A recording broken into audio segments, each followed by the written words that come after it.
we have a vulnerability hub. I'm one of the detective inspectors on that vulnerability hub, and that's centrally based.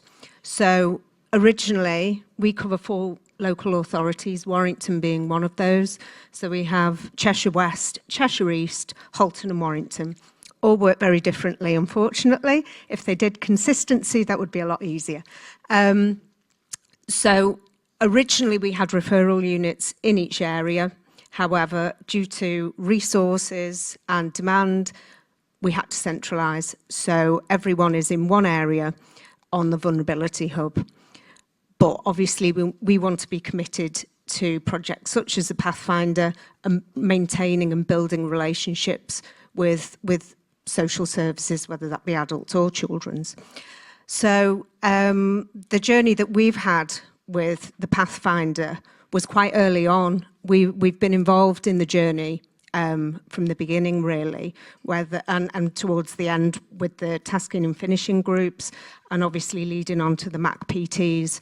And I suppose Cheshire's in an interesting position because obviously Pathfinder's been embedded in Warrington, and now the MAC PTs are coming in the other 3 areas, and you can see that panic approach now.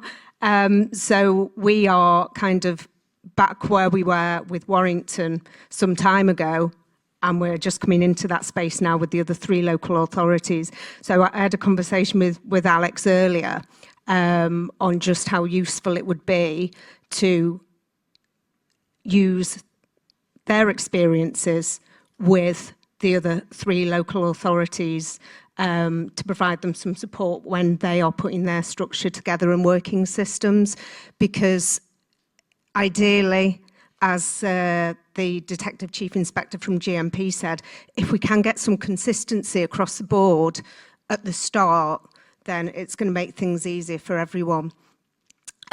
So our commitment to Pathfinder, and we've made that commitment to all of the local authorities, is that we have 1 detective sergeant that's embedded within the social care building, working alongside partners, and that offers more free-flowing information.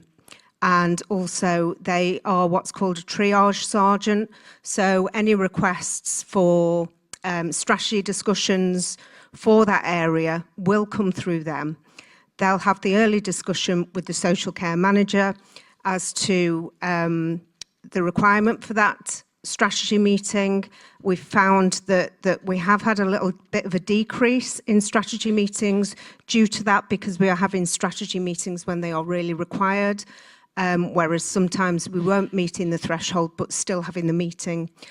So it has got rid of unnecessary meetings, but having that early discussion and maybe looking at other actions, early joint visits, and going along that route rather than having unnecessary meetings. Those DSs not only triage, but they also do the strategy meetings on the area themselves. So again, building up that continuity and information sharing on area, but we can only commit to 2 days a week at present, because obviously they are a central resource, but we are buying into obviously the MAC PTs and trying to offer what we can.